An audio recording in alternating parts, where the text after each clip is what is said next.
تو یہ اسی لیے افواہ پھیلا دیے کہ بھئی نبی کریم صلی اللہ علیہ وسلم کا شہید ہو گئے تاکہ جو ہے صحابہ بکھر جائیں اور ٹوٹ جائیں، یہ جو ہے نیوز پھیلا دیے تھے۔ حضرت ابو طلحہ رسول اللہ صلی اللہ علیہ وسلم کے آگے مضبوط پہاڑ کی طرح کھڑے ہوئے تھے، جب تیر چل رہے تھے ادھر سے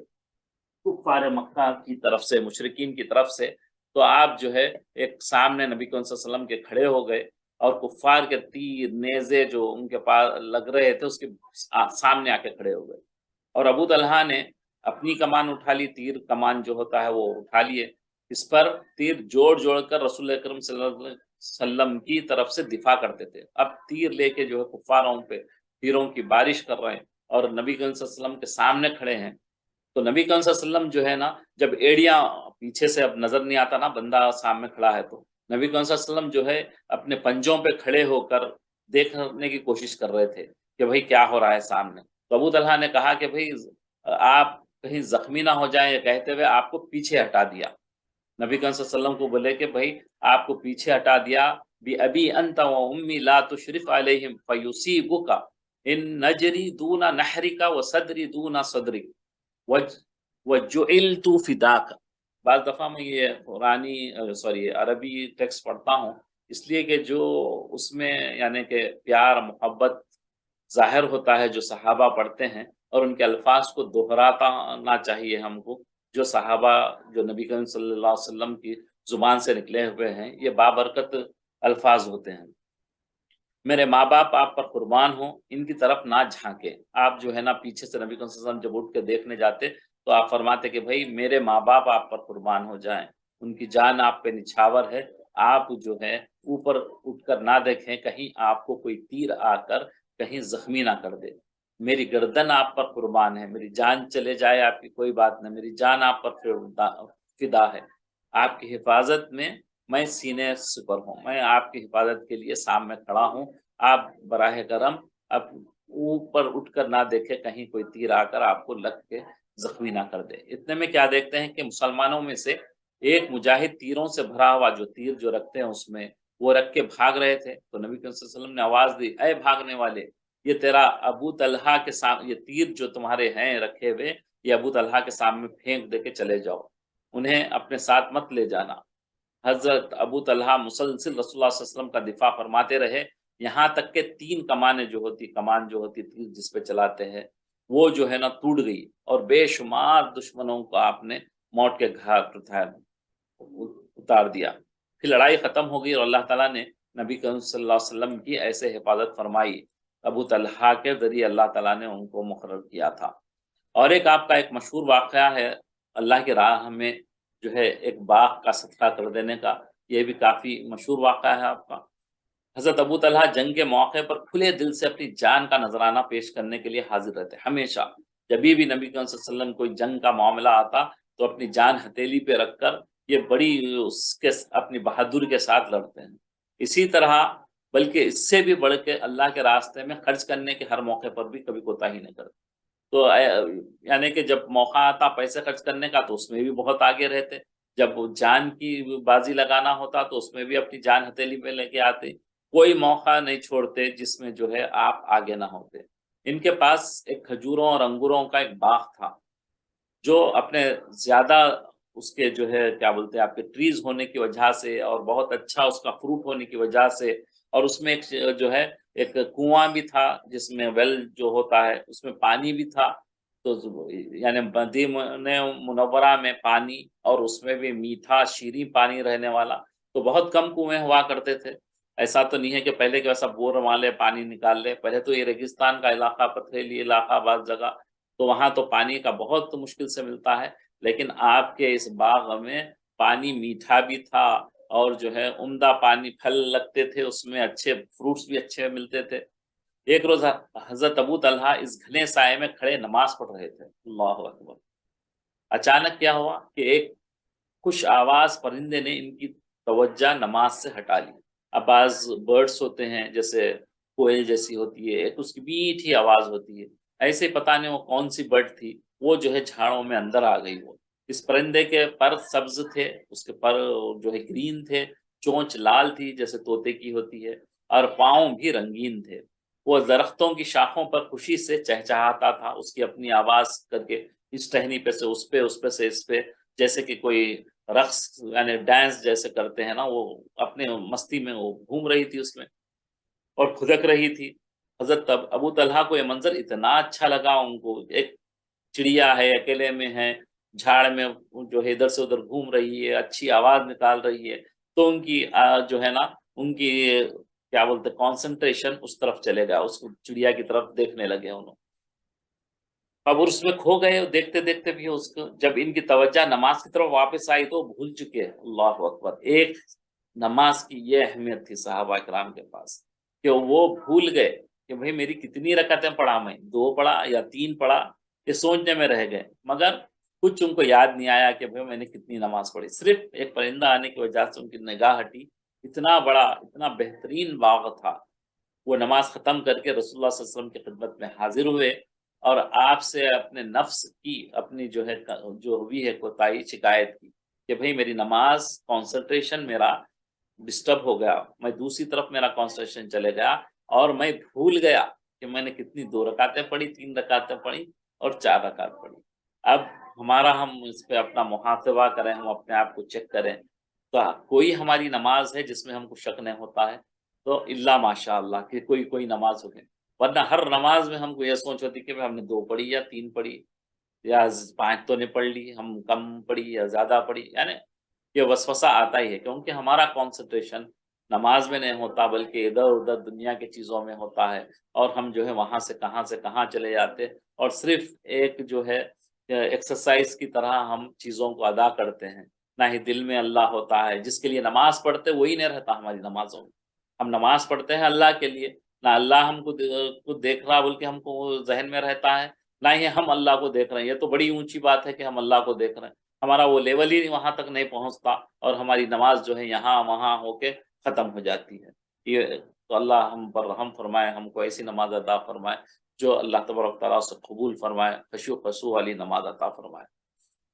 اور اس کے خوش آواز پرندوں سے میں جو ہے اس کی آواز سے اس میں لگ گیا، گم ہو گیا، اور پودوں کی جو ہے خوشبوؤں سے میری نماز غافل کر دیا، نماز سے غافل کر دیا۔ پھر انہوں نے فرمایا اشہد یا رسول اللہ،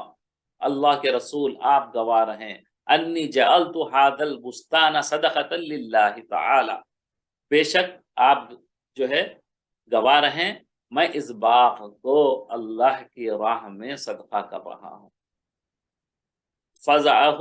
حیث یحب اللہ ورسولہ، آپ جو ہے اس کو جہاں اللہ اور اس کے رسول پسند فرمائے وہاں اس کو خرچ کر دیں۔ یعنی ایک نماز اور کئی نماز نہیں بلکہ ایک نماز کا ڈسٹرب ہو جانا، اس میں یہ ہو جانا، اتنے بڑے باغ کو اللہ کے راستے میں خرچ کر دیا۔ بولے کہ جس سے میری نماز ڈسٹرب ہو رہی تو یہ باغ میرے کس کام کا؟ تو آپ نے اللہ کے نبی کے پاس آ کے اس باغ کو صدقہ کر دیا، اور اتنا بہترین باغ جس میں ٹھنڈا کنواں، پھر جو ہے شینی میٹھے کا کنواں، اور آپ کا بہترین درخت جس میں فروٹس بھی بہت میٹھے اچھے فروٹس لگتے تھے۔ اللہ اکبر! حضرت ابو طلحہ نے اپنی پوری زندگی روزے دار اور مجاہد کی حیثیت سے گزاری، اور اسی حالت میں انہوں نے موت کو گلے لگایا۔ بیان کیا جاتا ہے کہ رسول اللہ صلی اللہ علیہ وسلم کے بعد تقریباً 30 سال زندہ رہے۔ نبی کریم صلی اللہ علیہ وسلم کے انتقال کے 30 ایئرس تک آپ زندہ رہے۔ یہ پوری مدت انہوں نے روزے کی حالت میں گزاری، اور عید کے دنوں کے سوا جن کے روزے حرام ہیں، جن دنوں میں روزے نہیں رہنا ہے، اس کے علاوہ آپ ہمیشہ روزے رہتے تھے، کوئی روزہ نہیں چھوڑا آپ 30 سال تک۔ اللہ اکبر! یعنی کہ عید کے جو روزے ہیں اس کو آپ نہیں رکھ سکتے، تو اس کو علاوہ آپ پورے روزے رہا کرتے تھے، اور 30 سال تک نبی صلی اللہ علیہ وسلم انہیں کافی طویل لمبی عمر ملی تھی، جس کی وجہ سے وہ بہت کم زور ہو گئے تھے، لیکن یہ کمزوری بھی ان کے جذبہ جہاد کو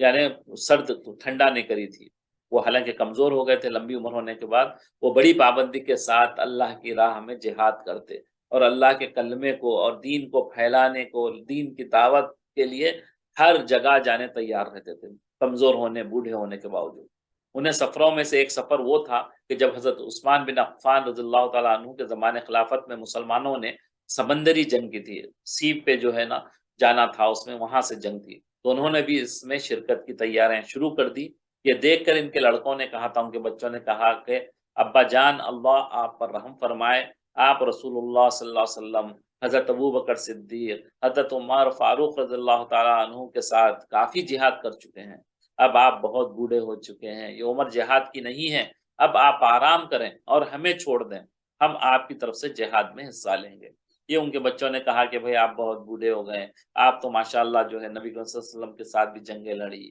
آپ جو ہے پھر ابو بکر کے ساتھ لڑی، پھر آپ عمر فاروق کے ساتھ لڑی، اتنی اتنی جگہ آپ نے جو ہے اپنی جنگوں میں شامل رہے آپ، مگر وہ نہیں مانے بچے کہنے کے بعد۔ انہوں نے جواب دیا کہ اللہ تعالیٰ فرماتا ہے انفروا خفافا و نقالا، یعنی نکلو خواہ ہلکے ہو یا بوجھل ہو۔ یہ لوگوں میں یہ چیز ایک ایک قرآن کی آیت ان کے دلوں میں گھر کر جاتی تھی، اس پہ عمل ایسا پکا کرتے تھے چاہے ان کی کسی بھی تکلیف ہو۔ اللہ تعالیٰ نے عمر کی قید کے بغیر نکلنے کا حکم دیا ہے، خواہ ہم بوڑھے ہوں یا جوان ہوں، پھر اللہ کے راستے میں روانہ ہو گئے۔ اور جب حضرت ابو طلحہ مسلمانوں کی فوج کے ساتھ بحری جہاز میں سوار ہو کر سمندر کا سفر کر رہے تھے تو اسی دوران ان کی طبیعت بہت خراب ہوئی اور اسی بیماری میں انتقال کر گئے۔ انتقال کے بعد ان کو دفن کرنے کے لیے مسلمان کسی جزیرے کی تلاش میں تھے، مگر 7 دن تک 7 روز سے پہلے ان کو اپنے اس مقصد میں کامیابی نہیں ملی، کیونکہ وہ پانی پہ سفر کر رہے تھے تو پہلے کے جیسے تیز تو نہیں ہوتے تھے کہ بھئی یہاں سے نکلے ایک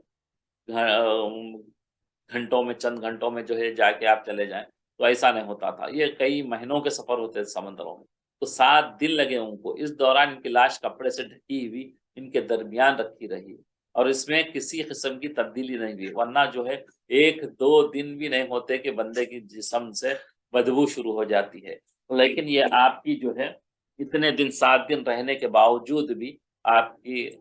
جسم مبارک سے کوئی اس قسم کی خراب بو نہیں آئی تھی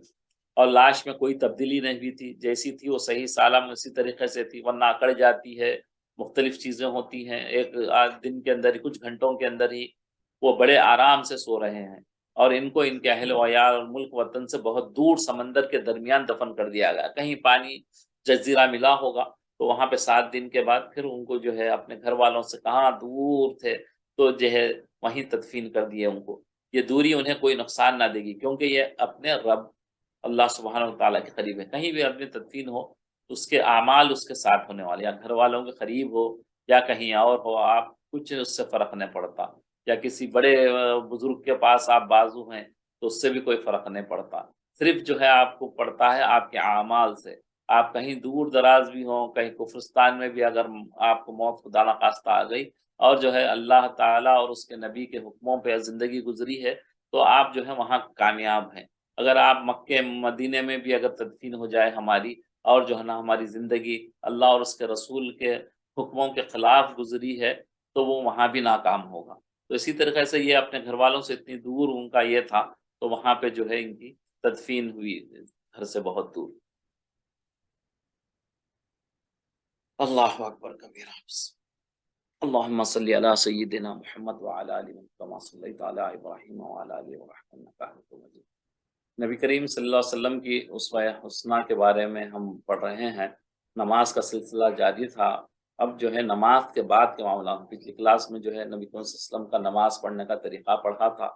اب جو ہے اس نماز کے بعد آپ کا کیا معمول تھا۔ حضور اکرم صلی اللہ علیہ وسلم کا یہ معمول تھا کہ آپ جب نماز سلام پھیرتے تو 3 بار استغفر اللہ استغفر اللہ استغفر اللہ کہتے اور پھر اللہم انت السلام و منک السلام تبارک یا ذا الجلال والاکرام یہ بھی پڑھتے تھے۔ اب بندے باز کو اشکال ہوتا کہ بھئی اب ہم بھی جو ہے جب نماز پڑھتے ہیں تو 3 دفعہ استغفار کرتے ہیں، اللہ تعالیٰ معاف کر دے، اللہ معاف کر دے، اللہ بخش دے، اللہ بخش دے، تو کیوں بھئی آپ نے تو کوئی برا عمل نہیں کیا، پھر آپ کیوں کہہ رہے ہیں؟ تو نماز تو ایک اچھا عمل تھا، اللہ کے حکموں پہ ہوا، نبی کریم صلی اللہ علیہ وسلم کے طریقے پہ ہوا، پھر بھی آپ ہم استغفار کیوں کر رہے ہیں؟ تو علماء فرماتے ہیں کہ استغفر اللہ کہنے کی یہ ہے کہ اللہ کی جو لیول والی نماز تھی، اللہ کو جو ریکوائرڈ نماز تھی، ہم نے وہ لیول کی نماز نہیں پڑھی، تو اسی لیے ہم اللہ سے معافی مانگتے ہیں، اے اللہ ہم معاف کر دے ہم کو، ہم اس حساب کی اس لیول کی آپ کی ہم نے نماز ادا نہیں کی، اس لیے ہم کو معاف کر دے، ہم کو معاف کر دے۔ صرف اتنا کہہ کر نبی کریم صلی اللہ علیہ وسلم قبلے کے رخ رہتے اور مقتدیوں کی طرف تیزی سے منتقل ہوتے. آپ یہ دو پڑھتے استغفر اللہ استغفر اللہ استغفر اللہ، اور پھر اللہم انت السلام منک السلام تبارکت یا ذا الجلال والاکرام کہہ کے آپ پلٹتے مقتدیوں کی طرف. جب امامت کرتے تو آپ یہ جو ہے نا دو چیزیں پڑھنے کے بعد آپ قبلے کے رخ سے پلٹ کے مقتدیوں کی طرف ہو جاتے، اور یا اپنے رائٹ سائڈ سے ٹرن ہوتے یا کبھی جو ہے لیفٹ سے ٹرن ہوتے. جیسے آپ پیچھے پلٹ رہے ہیں تو یا رائٹ سے بھی آ سکتے ہیں، آپ لیفٹ سے بھی آ سکتے ہیں جب امام ہوتے ہیں. ابن مسعود نے بتایا کہ میں نے رسول اللہ صلی اللہ علیہ وسلم کو کئی بار بائیں رخ سے ہو جاتے دیکھا، یعنی لیفٹ سائڈ سے آپ نبی صلی اللہ علیہ وسلم پلٹتے تھے آپ کے لیفٹ ہینڈ کی طرف سے. جب بیٹھے آپ سامنے تو لیفٹ کی طرف سے پلٹتے تھے آپ. اور حضرت انس فرماتے ہیں کہ میں نے رسول اللہ صلی اللہ علیہ وسلم کو کثرت سے دائیں طرف دیکھا. ایک صحابی بول رہا ہے میں رائٹ سے دیکھا، دوسرے صحابی بول رہے ہیں لیفٹ سے بولا، تو اس لیے دونوں طرف سے پلٹنا جائز ہے. نمازوں کے بعد کی خاص دعا جیسے آپ لوگ بھی پڑھتے ہوں گے لا الہ الا اللہ وحدہ، چوتھا کلمہ ہے. پھر اس کے بعد اللہم لا مانع لما اعطیت ولا معطی لما منعت ولا ينفع الجد منک الجد، یہ بھی جو ہے اللہ تعالیٰ کی تعریف ہے. تو یہ پابندی سے ہم کو یاد نہ ہو تو یاد کر لینا چاہیے. یہ دعائیں جو ہے لازم ہم کو پڑھنی چاہیے. اب اس کی دیکھیے ٹرانسلیشن پڑھتے ہیں تاکہ جو ہے ہم کو پتہ چلے کہ ہم کیا پڑھ رہے ہیں. اللہ کے سوا کوئی معبود نہیں، یہاں آپ جو ہے توحید بول رہے ہیں، اللہ کی وحدانیت کو کہہ رہے ہیں کہ اپنی زبان سے، جو تنہا ہے اکیلا ہے اور جس کا کوئی شریک نہیں ہے، نہ کوئی بیٹا نہ کوئی باپ نہ بیوی نہ بچہ، کوئی نہیں ہے، وہ اکیلا ہے، اس کا کوئی مددگار بھی نہیں ہے. اللہ کے ساتھ اور کوئی اسسٹنٹ ہے جو ہماری مدد کر رہا، نہیں، ہم یہ انکار کر رہے ہیں. کہہ رہے ہیں ہم یہ کہ اللہ کے سوا عبادت کے لائق اس کے سوا کوئی نہیں ہے، صرف اسی کی عبادت کر، تو وہی ایک لائق عبادت ہے اور اس کا کوئی شریک نہیں ہے. اس کی جتنی ملکیت ہے، جو چیزیں ہو رہی، بارش ہو رہی، یہ سب سارے اللہ تعالیٰ اپنے اذن سے کرتے ہیں. اس کا کوئی ان کے بیچ میں ان کا مددگار نہیں ہے، اور اسی کے لیے سب تعریفیں ہیں اور وہ ہر چیز پر قادر ہے. ساری تعریفیں جتنی ہیں سب اللہ کے لیے ہیں اور ہر چیز پر اللہ قادر ہے. اللہ جو چاہے کرتے ہیں، اور جو ہے اللہ کے قبض قدرت میں ہیں ساری چیزیں دنیا کی. اے اللہ جو تو دے اس کا کوئی روکنے والا نہیں ہے. اللہم لا مانع لما اعطیت، کتنے اچھے اس کے الفاظ دیکھیے آپ کیا کہہ رہے ہیں کہ اے اللہ جو دے اس کا کوئی روکنے والا نہیں. اللہ جس کو دے اس کا کوئی روکنے والا نہیں، اور جو تو روکے، اگر اللہ کسی کو نہیں دینا چاہ رہے ہیں تو اس کو کوئی دینے والا نہیں، اور کسی مالدار کو تیرے عذاب سے مالداری نہیں بچا سکتی. اور کیا ہے، اگر کوئی مالدار ہے تو کیا وہ بچ جائے گا اللہ سے اگر نافرمانی کر کے؟ ہرگز نہیں. اگر وہ غریب ہے اللہ کی مان کے چلے گا تو وہ کامیاب ہوگا. تو یہ ہم ہر نماز کے بعد، پانچوں نماز کے بعد یہ پڑھتے ہیں، پڑھنا ہے. اس کا نبی صلی اللہ علیہ وسلم کا طریقہ کار تھا، تو اس کو ہم کو سیکھنا بھی چاہیے، اس کے معنوں پہ بھی غور کرنا چاہیے. تو یہ ہم کو اگر سے معنی فوری یاد نہیں ہو رہے ہیں تو بھی ایک پرنٹ آؤٹ رکھ لے کے اپنے نماز پڑھنے کی جگہ رکھ لیں. جب تھوڑے دن اگر ہم پڑھیں گے اس کو، اگر یاد کرنا ایسا نہیں بھی ہو رہا تو اب پیپر آپ کے ساتھ رکھیں. جب نماز پڑھ رہے ہیں تو آپ وہ دعاؤں کو پڑھیں، 1 سے 2 4 بار، 4 5 8 دن کے اندر جو ہے آپ کو اس کے میننگز بھی آپ کو پتہ چل جائیں گے. جب میننگ پتہ چلیں گے تو آپ کی دعا کرنے کا جو ہے ایک عجب انداز ہو جاتا. جب آپ کوئی چیز مانگ رہے ہیں، خالی ایسے بول رہے ہیں تو آپ کو کچھ مزہ نہیں آئے گا مانگنے کا. جب اس کے معنی معلوم ہوں گے تو آپ کو جو ہے نا آپ پوچھنے کا اس میں لذت آئے گی، مزہ آئے گا آپ کو. امام نووی رحمۃ اللہ علیہ فرماتے ہیں کہ نماز میں سلام پھیرنے کے بعد تمام انواع ذکر پر روایت کردہ استغفار کو مقدم رکھنا چاہیے. جتنے بھی اذکار ہیں، بہت سارے اذکار پڑھتے ہیں اور مختلف اذکار ہیں نماز کے بعد کے، تو اس کے سب سے پہلے آپ کو یہ استغفار پڑھنا تجویز سب سے پہلے ہے. استغفر اللہ استغفر اللہ، سارے استغفار سے پہلے. اس کے بعد جو ہے اللہم انت السلام، جو بھی آپ جتنے آپ کی دعائیں آتی ہیں وہ سب سارے دعائیں پڑھیں گے، لیکن سب سے پہلا آپ کام کریں گے استغفر اللہ پڑھیں. حضور اکرم صلی اللہ علیہ وسلم دعا کے بعد شروع میں اور کبھی دعا کے درمیان اکثر ان الفاظ کا اضافہ فرماتے. ربنا آتنا فی الدنیا حسنۃ کا یہ بھی آپ نبی صلی اللہ علیہ وسلم دعا فرماتے. حضرت ثوبان فرماتے ہیں کہ رسول اللہ صلی اللہ علیہ وسلم جب نماز سے سلام پھیرتے تو 3 بار استغفر اللہ کہتے، پھر اوپر والی دعائیں کہتے. حضرت انس سے بھی فرماتے ہیں کہ حضرت صلی اللہ علیہ وسلم جب نماز سے فارغ ہو جاتے تو اپنا داہنا ہاتھ سر پر پھیرتے اور فرماتے، یہ بھی روایتوں میں ہے، اگر کریں بھی تو ٹھیک ہے، نہ کریں تو ٹھیک ہے. بسم اللہ الذی لا الہ الا اللہ الرحمن الرحیم اللہم اذھب عنی ہم والحزن، یہ جو ہے تبرانی وغیرہ میں روایت ہے، میں نے اللہ کے نام کے ساتھ نماز ختم کی جس کے سوا کوئی معبود اور جو رحمان و رحیم ہے، اے اللہ تو مجھ سے فکر اور رنج کو دور کر دے۔ دعاؤں کا مقصد اللہ کی بڑائی تو کرتے ہیں، ساتھ ہی ساتھ ہماری بھلائی کی بھی دعا ہوتی ہے۔ کوئی دعا ایسی بہت کم ہوگی جو صرف اللہ کی اس پہ ختم ہو جائے گی۔ اکثر دعاؤں میں ہم اپنے لیے مانتے ہیں، یہاں بھی جو ہے اللہم اذہب مانگ رہے ہیں ہم یہاں پہ، معبود نہیں اور جو رحمان رحیم ہے، اے اللہ تو مجھ سے فکر کتنی بندے کو لگی ہے آج کل، اور کتنے رنج اور غم ہیں ہمارے، وہ سب اللہ تعالیٰ کو دور کرنے کی آپ 5 دفعہ کہہ رہے ہیں، تو اللہ ہماری کبھی تو سن لے گا۔ ہم جس دن بھی ہم کہیں گے، جب محبت سے اللہ سے مانگیں گے تو قبول کرے گا۔ ہم یہاں وہاں بھٹکتے پھرتے ہیں لیکن ان دعاؤں کا اہتمام نہیں کرتے، ان دعاؤں کو جو ہے بہت اہتمام سے ہم کو کرنا چاہیے۔ حضور اکرم صلی اللہ علیہ وسلم کا ہر نماز کے بعد معوذتین پڑھنا ہے، دو قل جو ہے آپ کے معوذتین، قل اعوذ برب الفلق، قل اعوذ برب الناس، اور یہ حدیث حد درجے صحیح ہے، اور ہر نماز کے بعد 10 مرتبہ قل هو اللہ احد پڑھنا بھی آیا ہے۔ اس میں فضل عظیم ہے بے شک، اس میں جو ہے ایک تو جو ہے جنت میں آپ کو 10 دفعہ سورہ اخلاص پڑھنے پہ جنت میں محل ملتا ہے بندے کا، کتنا آسان ہے کہ میں 5 محل ایسے بیٹھے بیٹھے بنا سکتا ہوں اپنے محل۔ اگر آج کوئی ہم کو بول دے کہ بھائی تھوڑی محنت کرے تو ایک گھر کہیں پہ آپ کو مل جائے گا، ایک فلیٹ بولے، تو دن رات محنت کریں گے ہم اس کو بچانے کے لیے۔ اور اللہ تبارک تعالیٰ کا اعلان ہے کہ آپ 10 دفعہ اگر سے پڑھیں گے تو آپ کو جو ہے نا ایک جنت میں محل ملے گا۔ کتنی دیر لگے گی؟ 3 منٹ، 4 منٹ، 5 منٹ، اتنا بھی نہیں لگتا۔ تو اتنے میں جو ہے ہم کو کاہلی اور جو ہے تو جو ہے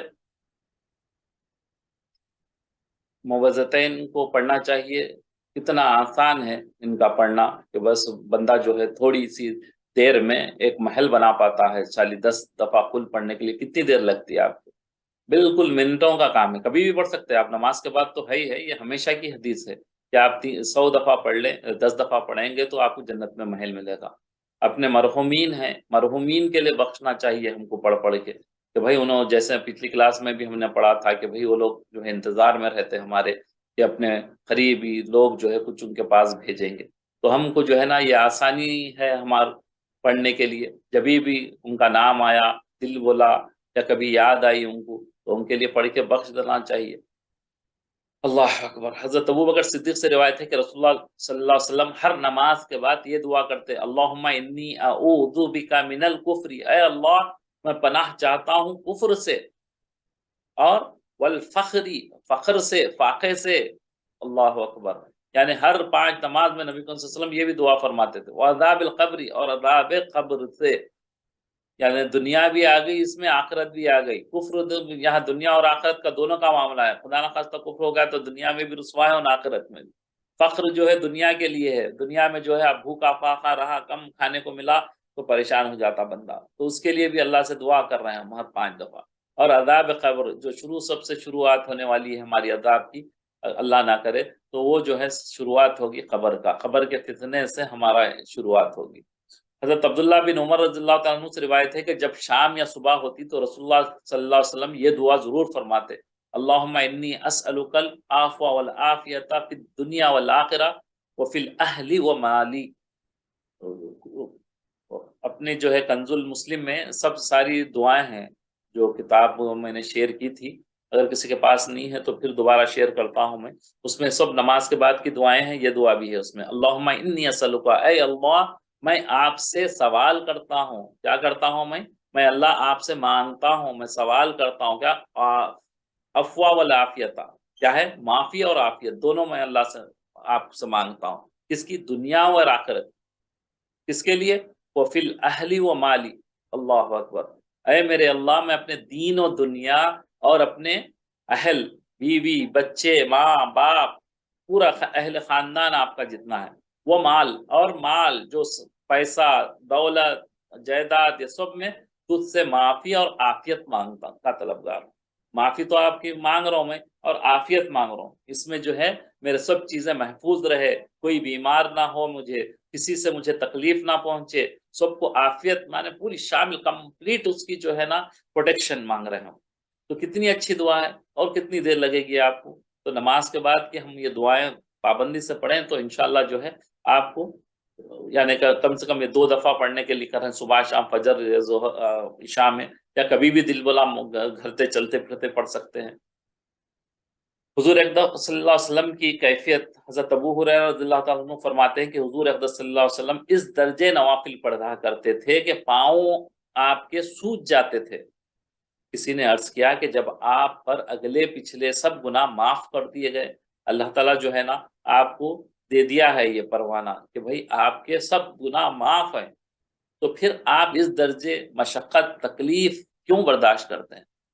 تو آپ نے فرمایا کہ بھائی میں ارشاد فرمایا کہ میری آنکھوں کی ٹھنڈک ہے نماز میں میری آنکھوں کی ٹھنڈک ہے۔ حضرت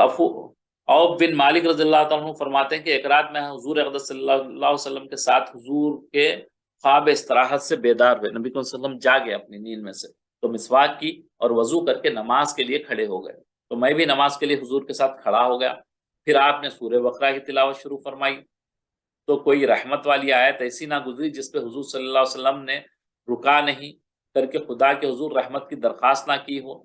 اور ایسی کوئی عذاب والی آیت آئی تو پھر آپ جو ہے نا وہاں رکے اور جو ہے نا اس سے پناہ مانگی۔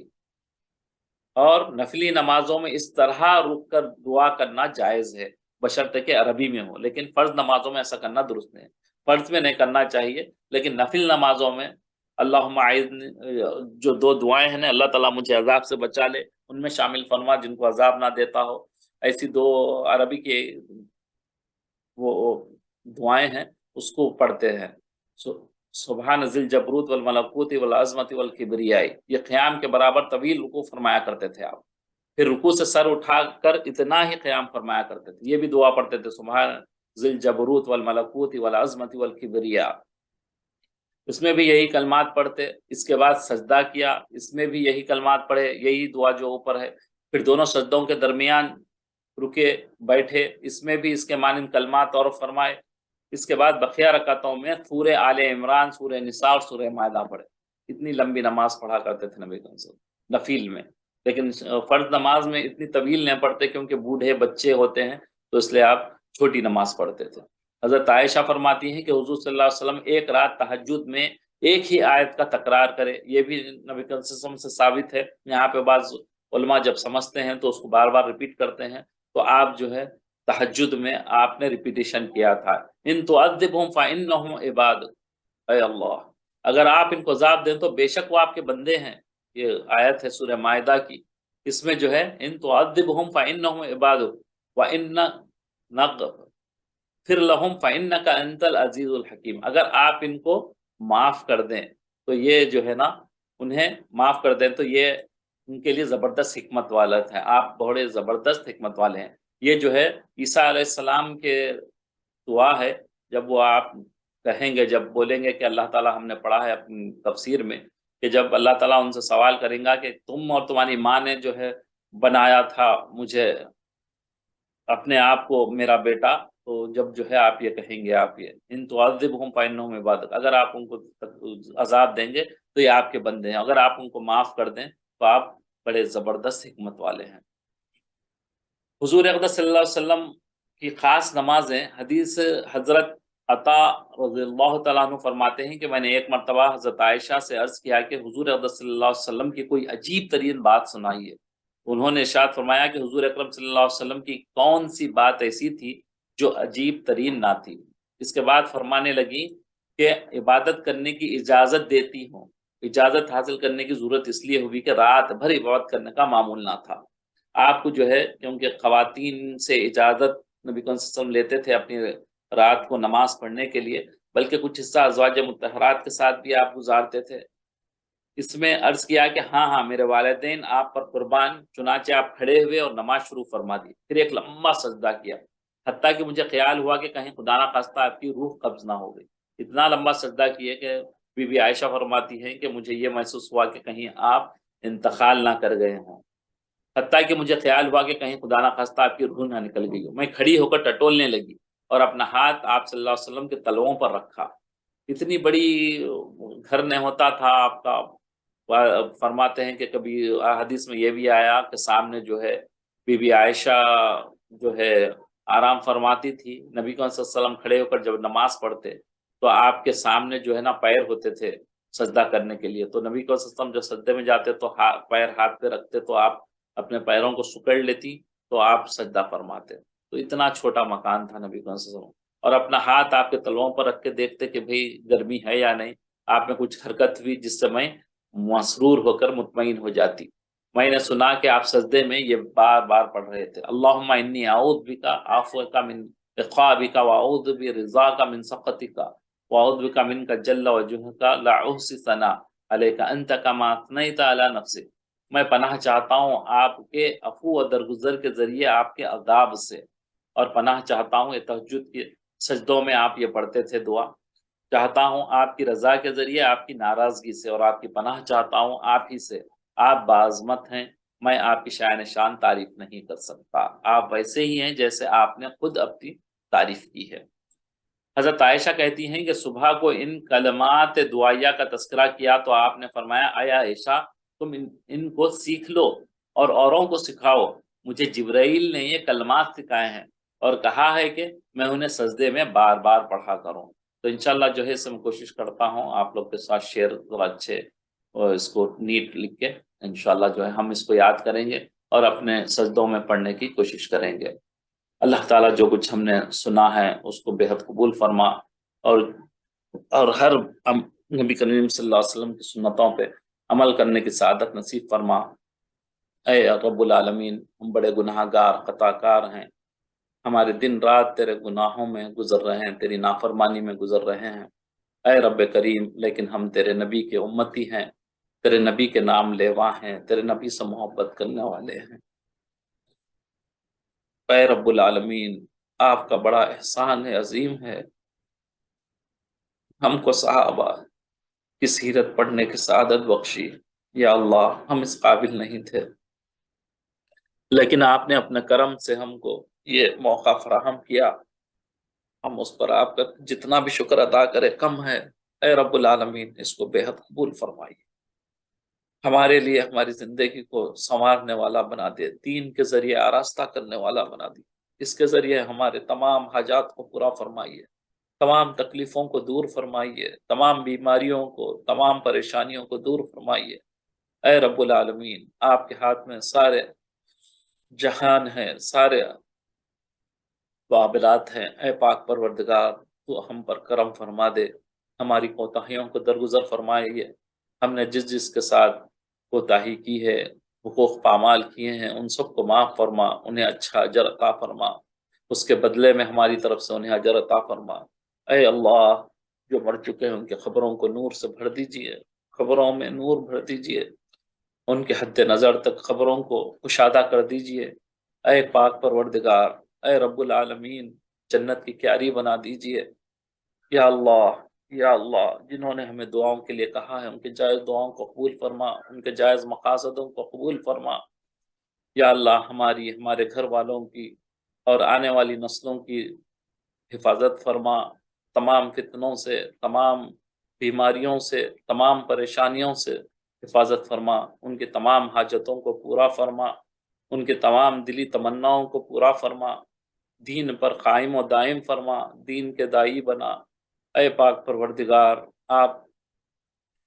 یا اللہ کیسے کیسوں کو آپ نے جو ہے ہدایت بخش کر انہیں اونچے اونچے درجے عطا فرمائے۔ یا اللہ، ہم بھی گرے پڑے ہیں، ہمیں بھی کوئی ایسا درجہ عطا فرما دیجئے جس پر آپ راضی ہو جائیں اور بلا حساب بلا عذاب ہماری مغفرت فرما دے۔ اے اللہ، اے رب کریم، جو بچے امتحانات دے رہے ہیں ان کے بہترین کامیابی عطا فرمائیے۔ یا اللہ، ان کو دین کے داعی بنائیے۔ یا اللہ،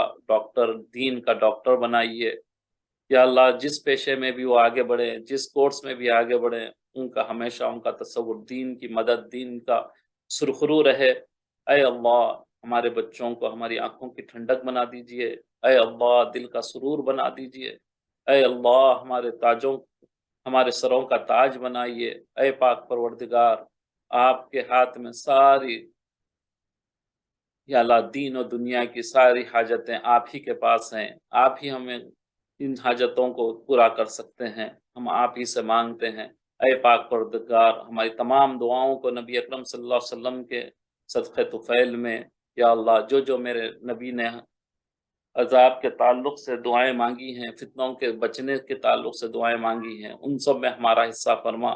یا اللہ۔ جن جن خیر کی آپ سے دعا فرمائی ہے ان میں ہمارا حصہ عطا فرما۔ سبحان ربک رب العزت عما یصفون وسلام علی المرسلین والحمد للہ رب العالمین۔ سبحانک اللہم بحمدک نشہد لا الہ الا انت نستغفرک ونتوب الیک۔